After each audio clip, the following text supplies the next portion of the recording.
Welcome to the Stoic Tide. A person who reveals desire too quickly is a person who quietly surrenders power.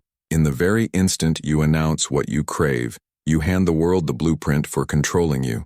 They know where to press, how to delay, and what to dangle in front of you until you bend. The Stoics warned us centuries ago that craving what lies outside our control is the root of suffering. Yet most of us mistake our openness for strength. We tell ourselves that confessing our longings makes us brave when in truth it often makes us predictable, and a predictable person is an easily controlled one. But here's the paradox. Desire itself isn't weakness. The weakness comes when desire is exposed, when it leaks out as hunger. Others can exploit the one who contains desire, who channels it inward with discipline becomes untouchable. Freedom isn't found in declaring what you want. It's found in refusing to let what you want own you. If you're ready to step into that kind of freedom, if you're seeking clarity, strength, and the discipline of Stoic wisdom, then please subscribe. Think of it as committing to your own growth, to walk a path of resilience, wisdom, and self-mastery. Desire revealed is leverage given the moment you make your hunger visible. You place yourself in a position where others can use it against you. Imagine walking into a negotiation and confessing, "I'll do anything for this job." What happens next? You've told them where to press. They know you'll tolerate long hours, unfair treatment, even disrespect because you've announced your desperation, or picture whispering to someone that they mean everything to you.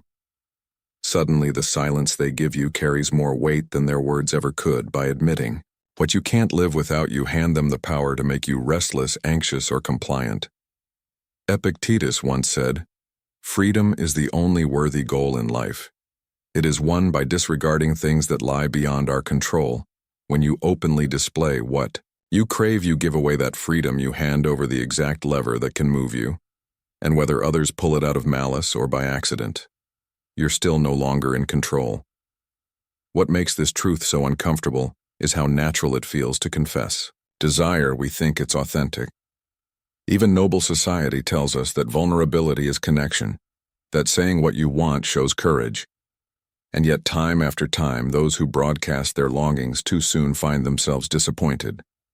Marcus Aurelius observed, "You have power over your mind, not outside events. Realize this and you will find strength."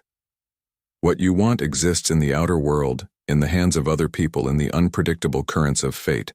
The moment you reveal it, you tether your emotions to what is beyond your command, and in doing so, you weaken the only thing that truly belongs to you, your own mind. The pattern repeats everywhere.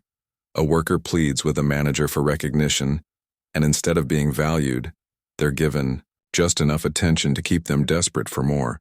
A friend pours out their need for belonging, and suddenly others test that need, taking advantage of their willingness to always be available.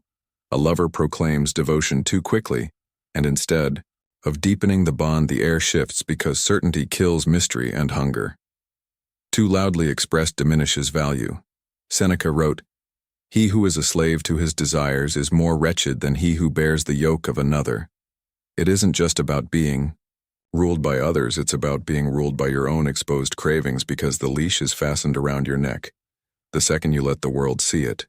And here lies the paradox. Desire itself is not weakness. To want is human. To long for growth, for connection, for achievement is natural. The Stoics never asked us to kill desire, but to discipline it, to keep it within the walls of the self-guarded and guided. Carl Jung noted, "Until you make the unconscious conscious, it will direct your life, and you will call it fate.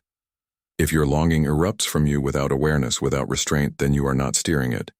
It is steering you.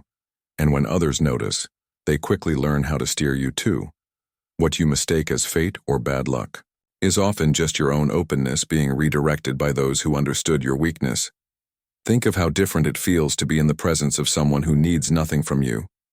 They seem calm, composed, unhurried. They don't beg for approval, and that indifference creates a kind of gravity.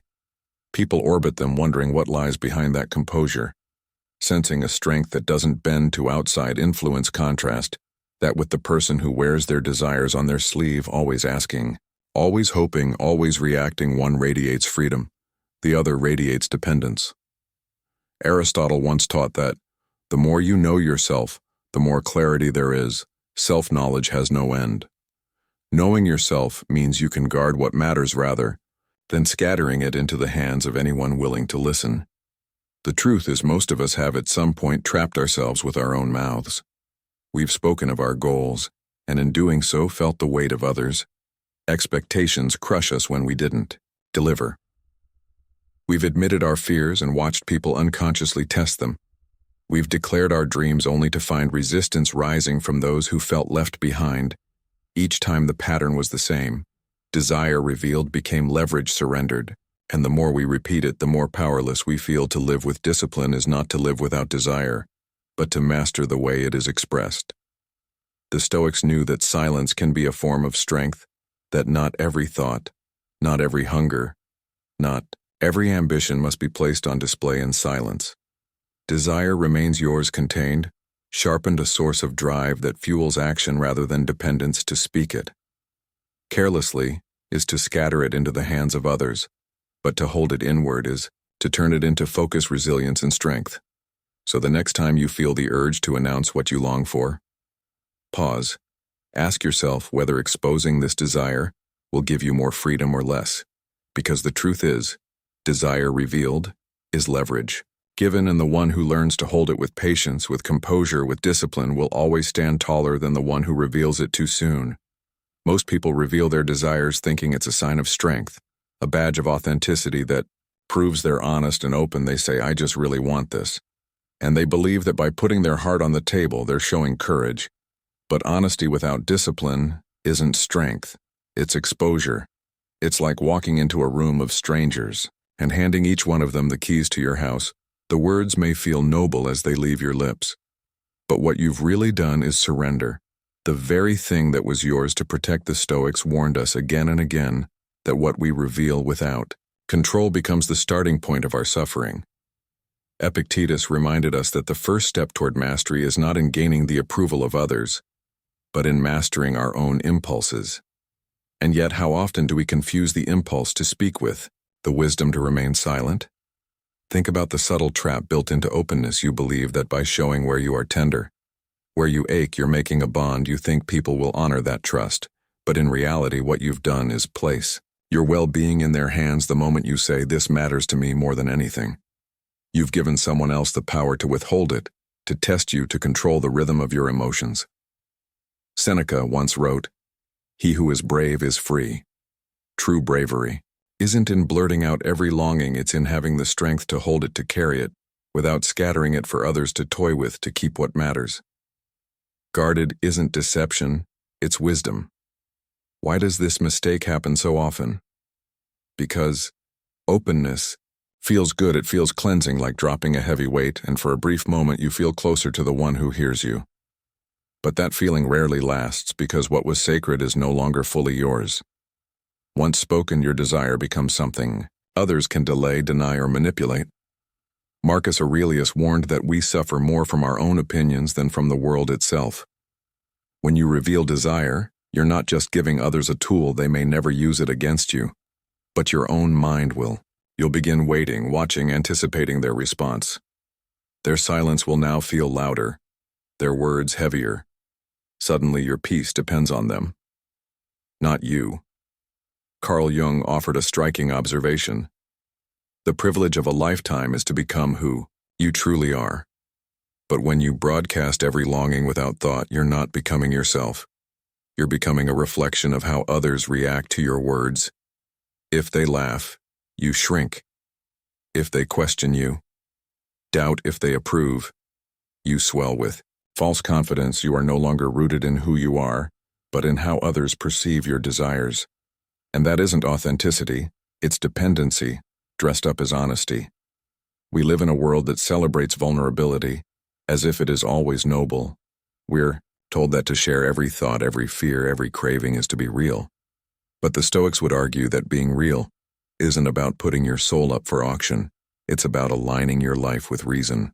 And discipline to speak without restraint is to abandon that discipline. It's like planting seeds in every patch of soil you find, never noticing whether the ground is fertile or barren. The seeds may sprout, but most will be trampled. And the few that survive will no longer be yours alone. Consider how often relationships crumble under the weight of overexposed longing. One person pours out endless affection, hoping it will create closeness, but instead, it breeds distance. The mystery fades, and the bond weakens. Or think of careers stalled by eagerness. Someone declares how badly they want the promotion, and suddenly, their superiors hold all the cards, aware that they can stretch this ambition as far as they want. And here's the paradox: silence feels risky. We fear that if we don't voice our needs, no one will notice them, but silence doesn't erase desire. It protects it. It keeps it within your control so you can act on it with calm focus, instead of scattering it recklessly. Jung warned that the things we leave unconscious will rule our lives, and openness without reflection is exactly that, unconscious you speak, because the desire pushes its way out, not because you've chosen the right time or the right person. That is not mastery, that is compulsion. The path of Stoicism doesn't demand that we hide forever, but that we choose wisely what to reveal and when, just as a skilled builder doesn't show the blueprint of a structure before it's ready to stand. So too should we guard the blueprint of our inner world. What you reveal too soon can collapse under pressure. What you guard, however, grows stronger. So the next time you feel the urge to say, "I just really want this," stop and ask yourself, does speaking it make me freer or weaker? Because openness without restraint is not authenticity. It's surrender, and the one who learns to hold their desires quietly, to act on them with composure, rather than announce them in desperation, is the one who rises above manipulation. The world may praise constant vulnerability, but wisdom lies in discernment. Not every truth must be spoken. Not every hunger must be confessed. The strongest connection you can build is the one with yourself. The ability to know your desires deeply, without handing them away carelessly. That is where real honesty begins. Hunger is always visible. Even if you try to hide it with words or gestures, people can sense when you want something too badly. It leaks out in your tone, in your body language, in the way your attention clings to what you desire. And once it's seen, it changes how others treat you. Mystery doesn't invite attack, need does show desperation, and you create an easy target. Not because everyone is cruel, but because human psychology naturally responds to hunger with control. Seneca once warned, "He who is everywhere is nowhere." The one who spreads themselves thin, who shows everything and hides nothing, loses the depth of their strength. In the same way, when you scatter your energy in craving and exposure, you lose the gravity that makes others respect you. Think of how this plays out in ordinary life. A worker desperate for recognition starts staying late. Not out of principle, but to be seen instead of commanding respect. Through excellence, they begin performing for approval. A friend who constantly seeks reassurance becomes predictable, easy to manipulate because others know just how to withhold comfort, to keep them chasing even in love. When one person makes their hunger too visible, the balance shifts. Attention that once felt genuine begins to feel like control. What started as openness now becomes dependence, and dependence always invites testing. Marcus Aurelius reminded himself daily that external things have no true hold on us unless we give them one. The problem is hunger gives that hold before the other person even asks. The truth is that people project onto visible hunger. They assume if you want something badly, they can shape you through it. It might not even be conscious. A manager promises the possibility of promotion, not to deliver it soon, but to keep your loyalty burning. A partner tests your devotion by withdrawing affection, just to see how much you'll tolerate. A group of friends pressures you into conformity because they sense your need to belong. And each time the same pattern repeats. The more visible the hunger, the less freedom you hold. Carl Jung once wrote, "People will do anything, no matter how absurd, to avoid facing their own souls." When you act from hunger, you're not living from your own soul. You're reacting to others, avoiding the silence where your true motives are revealed.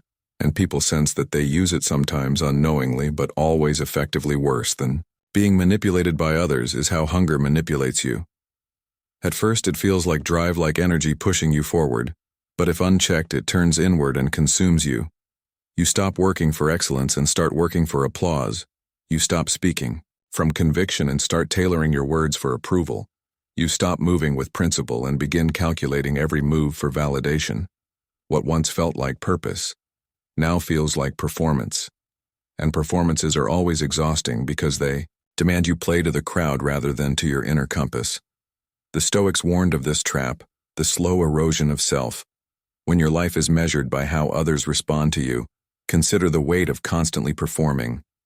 You walk into a room, and, instead of standing in your own presence, you measure every glance, every gesture, hoping to be accepted. You work harder, not for mastery but for recognition. You seek affection, not out of genuine connection, but out of fear of loss. This isn't strength. It's slavery disguised as ambition. Epictetus taught no man is free who is not master of himself.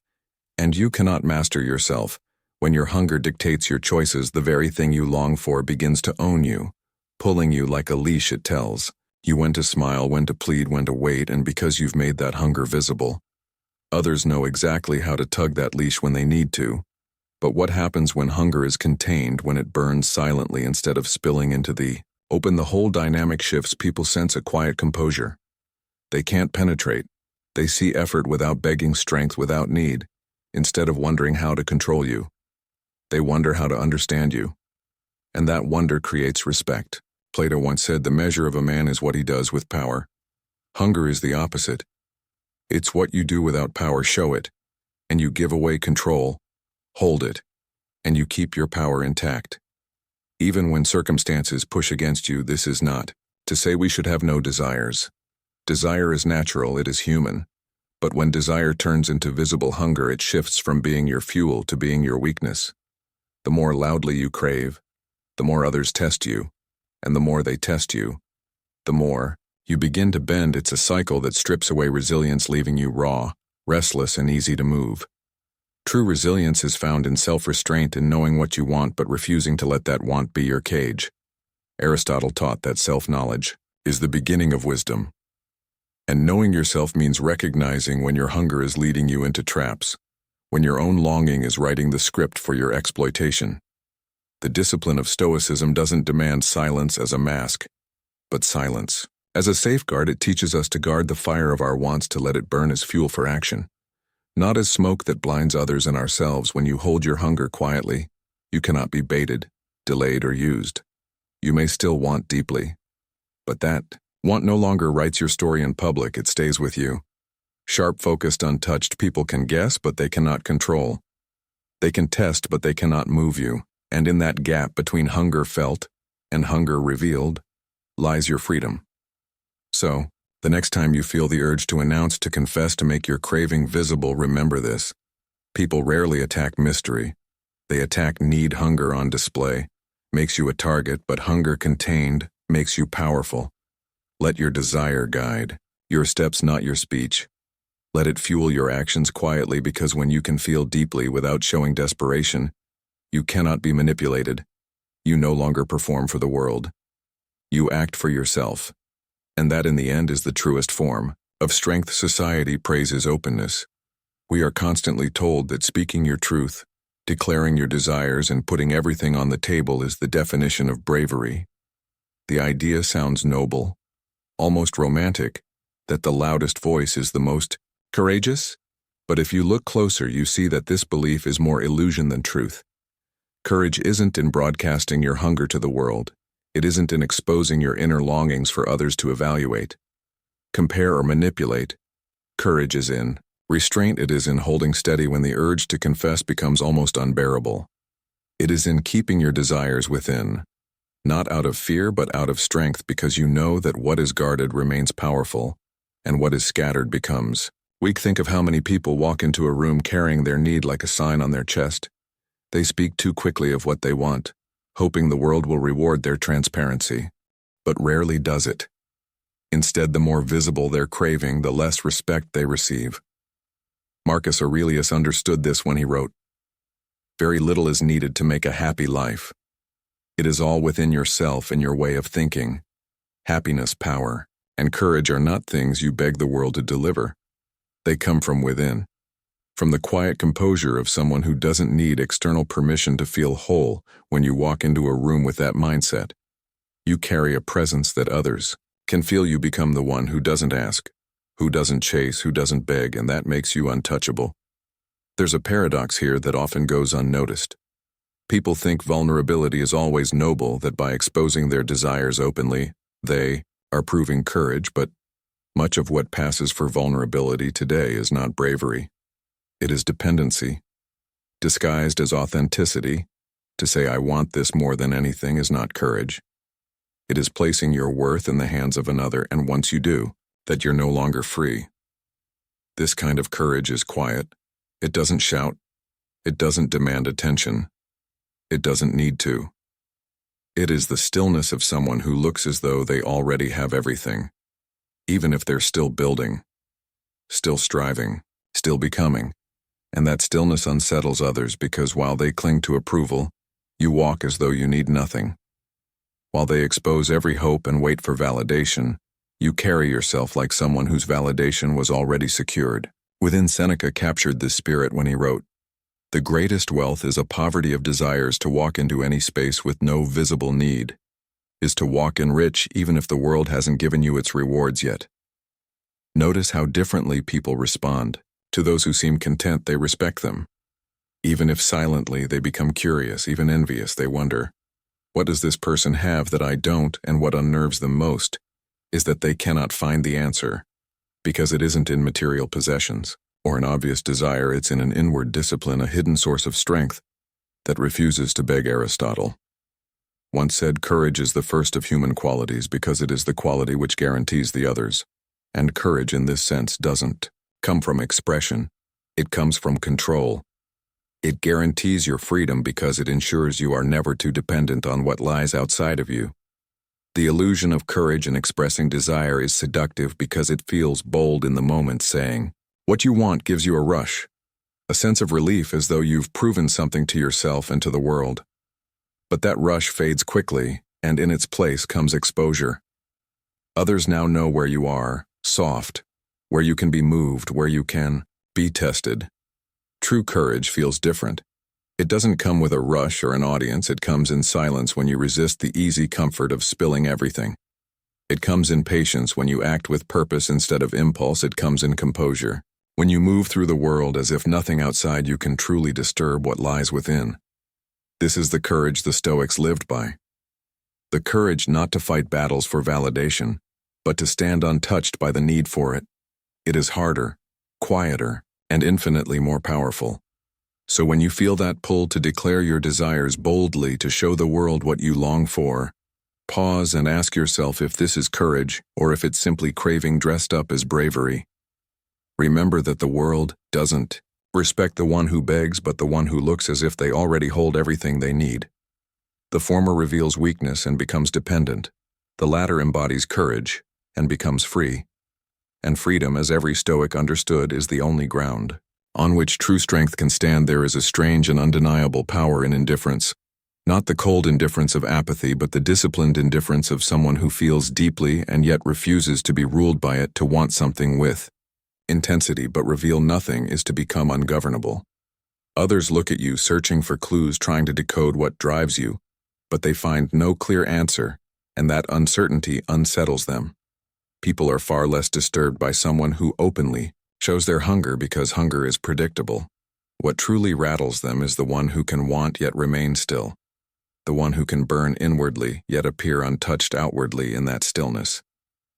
You become unreadable, and in being unreadable you become powerful. When you carry yourself with indifference, you shift the balance of control. The person who appears desperate is always at the mercy of others. Their emotions are tied to outcomes, their moods dictated by approval, their strength dependent on whether things go their way. But the one who moves as if nothing is owed to them, as if nothing outside themselves can make or break their spirit, holds the upper hand. Indifference unsettles people because it forces them into their own imagination. They can't tell what you want, so they begin to fill in the blanks themselves. They wonder, why is this person not reacting? What are they thinking? What are they planning? And in that silence, their own fears surface. They project motives. They anticipate moves. They prepare defenses against threats you may not even have considered. Meanwhile, you remain steady, not because you are plotting endlessly, but because you are unbothered by the noise. Carl Jung once noted, where wisdom reigns, there is no conflict. Between thinking and feeling, true indifference harmonizes both. It allows you to feel deeply while still thinking clearly without letting emotions pull you into chaos. Look at any environment, workplaces, relationships, social circles, and notice who gets tested the most. It is rarely the one who stands calmly detached. It is almost always the one who makes their longings too obvious. When you declare openly, "I need this opportunity," or "I cannot live without this person," you invite trials.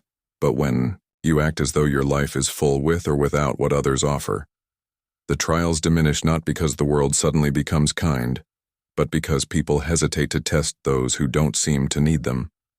Aristotle wrote, "The ideal man bears the accidents of life with dignity and grace, making the best of circumstances." That is the heart of indifference, not to stop caring, but to carry yourself with dignity regardless of outcome. What makes indifference powerful is that it gives you options. When you're consumed by need, you trap yourself. You wait anxiously for someone else's decision, for their validation, for their acceptance. But when you cultivate indifference, you regain freedom. You're no longer bound to one outcome, one person, one path. You can walk away, and walking away becomes your strength. Epictetus taught, "It is not things themselves that disturb us, but our judgments about them." When you release the judgment that one specific outcome defines your worth, you stop being disturbed. You act. You move forward, you adapt, but you never beg. And make no mistake, people notice. They notice when you are not easily moved. They notice when you do not react to provocation, when you don't collapse under pressure, when you don't cling to them for validation. And that notice transforms into respect, even if it's never spoken. It makes you harder to manipulate, harder to predict, harder to undermine. Because what can anyone do to control a person who shows no visible dependence on them? Jung believed that the deepest form of power is self-possession, being anchored in your inner world so firmly that no external tug can pull you away from yourself. Indifference in this sense is not detachment from life, but attachment to your own center. This doesn't mean becoming a stone or pretending you don't care. True indifference isn't about shutting off emotion, it's about mastering expression. It's about choosing when, how, and to whom you reveal what matters to you. It's about appearing full whether or not you receive what you desire. This balance terrifies others because it makes you unpredictable. They don't know if you're invested, if you're watching, if you're walking away, and that uncertainty keeps them cautious. Seneca wrote, "A wise person is content with their lot, whatever it may be, without wishing for what they have not." That contentment is not laziness, it is strength. It is the shield of indifference that allows you to engage with the world without being enslaved by it. So ask yourself, what happens when you no longer flinch at loss, when you no longer cling to outcomes, when you can want, but not beg? You gain something rare: freedom. The freedom to act without fear, to speak without calculation, to walk without hesitation. And in a world where most are enslaved by visible hunger, that freedom feels dangerous.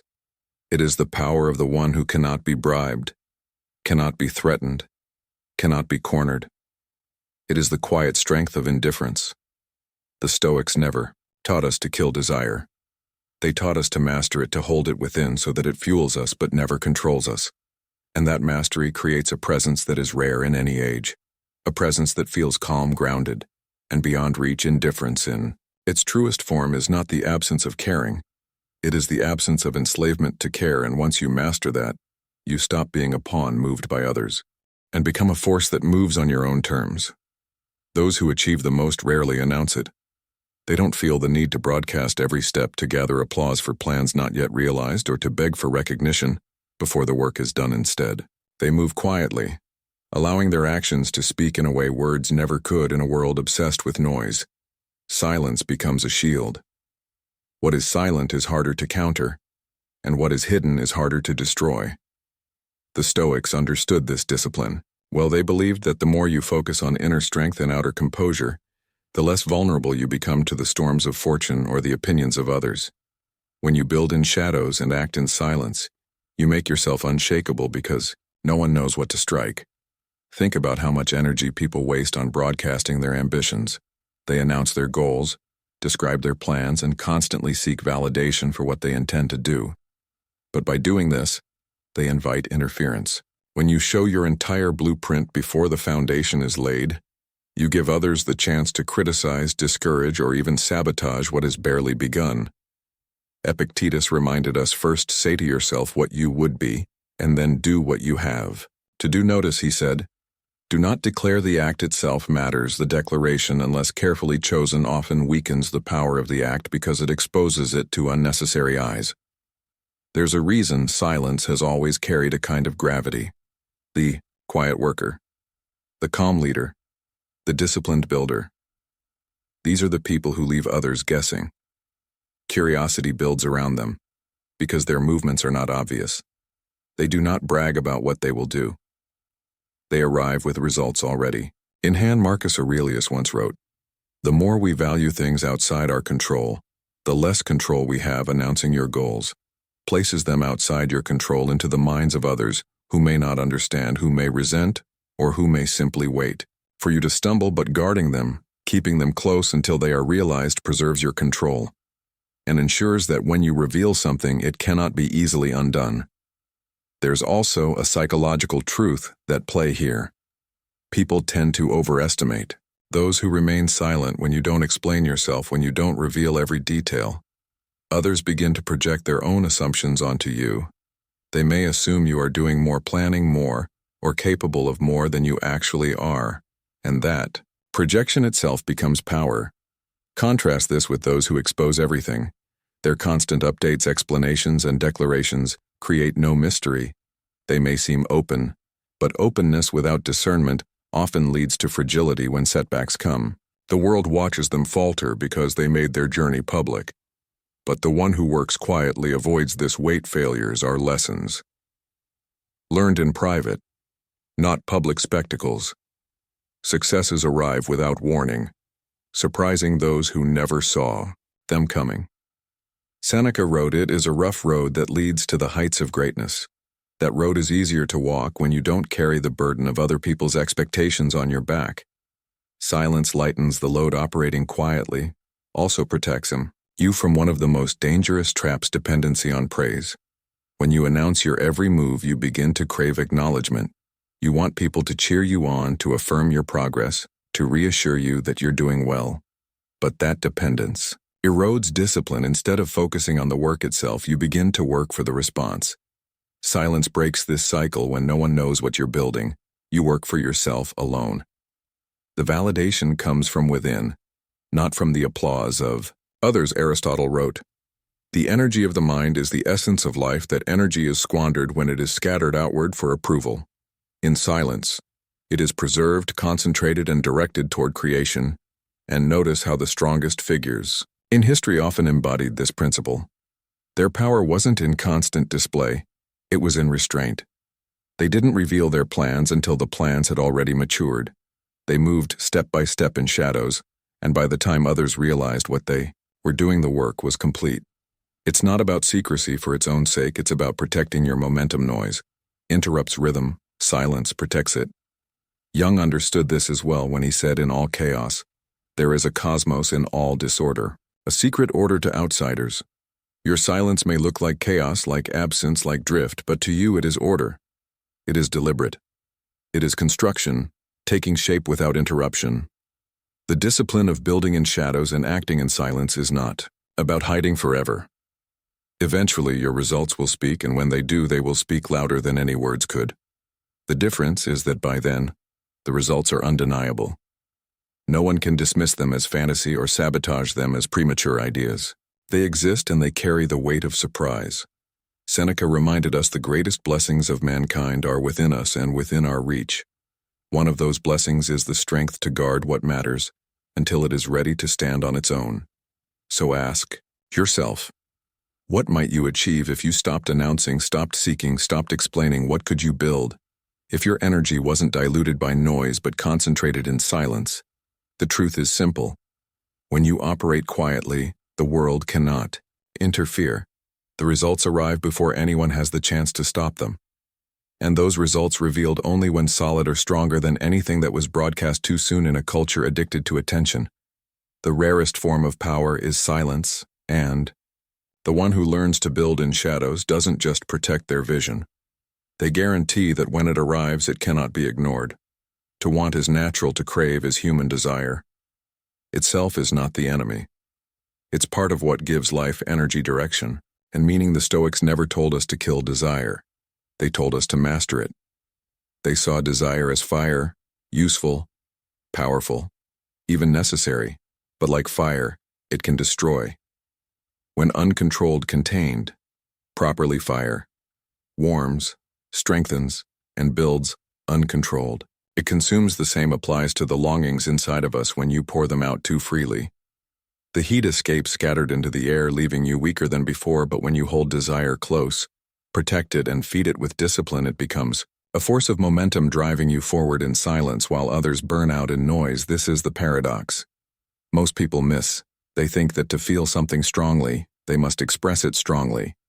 But raw expression often dilutes the very energy it was meant to carry. Think of someone who tells everyone their plans, their dreams, their goals. At first, it sounds inspiring, but soon the words lose weight. People stop listening. Worse, those dreams now belong partly to the audience, subject to their judgment and interference. Marcus Aurelius once reminded himself, "Waste no more time arguing about what a good man should be. Be one." Desire works the same way. Waste no more time declaring what you want. Build it, contain the fire, so it fuels your actions, not your announcements. There is a quiet strength in restraint, not repression but refinement. When you feel the surge of longing and yet remain composed, you prove to yourself that you are its master, not its servant. Think of how nature works. Rivers flow with power not because they scatter water in every direction, but because their force is contained within banks that guide them. A dam doesn't stop water from existing. It harnesses the energy so it can generate strength. In the same way, when you hold your desires within, they gain intensity. You don't lose passion by containing it, you concentrate it. Seneca said, "No person has the power to have everything they want, but it is in their power not to want what they do not have." He wasn't urging us to extinguish desire, but to direct it to ensure it does not spill into every corner of life. Uncontrolled, what happens when you reveal too much is the opposite. You begin to bleed energy. Each confession, each exposure, each uncontrolled outburst disperses the very heat that should have stayed inside you. It's like carrying a torch in a storm. The fire flickers, weakens, and dies out because it was never shielded. But keep that flame behind glass and no wind can touch it. The person who feels more than they reveal always surpasses the one who reveals more than they feel, because their energy is not wasted. It is stored, sharpened, and unleashed only when the time is right. Consider how often people sabotage themselves by scattering their fire. They share their ambitions too soon, and the criticism of others cools their drive. They confess their cravings too loudly, and others learn to withhold what they seek, turning it into a tool of control. They display their hunger too openly, and it invites mockery or envy that drains them further. But the one who holds steady, who keeps their fire close, cannot be manipulated. Others may sense the heat, but they cannot touch the flame that makes them unpredictable, untouchable, and dangerous. In the most disciplined way, containment also reshapes how you experience setbacks when desire is scattered into the world. Every obstacle feels like humiliation because your longing was public and your failure visible. But when your fire burns quietly within, setbacks are fuel. They are added wood, not gusts of wind. You recalibrate, you redirect, but you never lose power because no one else holds your flame. Epictetus wrote, "It's not what happens to you, but how you react to it that matters." Containment gives you control over that reaction. Instead of collapsing, you absorb the moment into your energy and the fire grows. It's important to remember that containment doesn't mean coldness. To feel deeply and yet remain composed is not to be unfeeling. It is to be strong. It means your emotions do not spill out to weaken you, but stay within to strengthen you. Jung once said, "Your vision will become clear only when you look into your heart."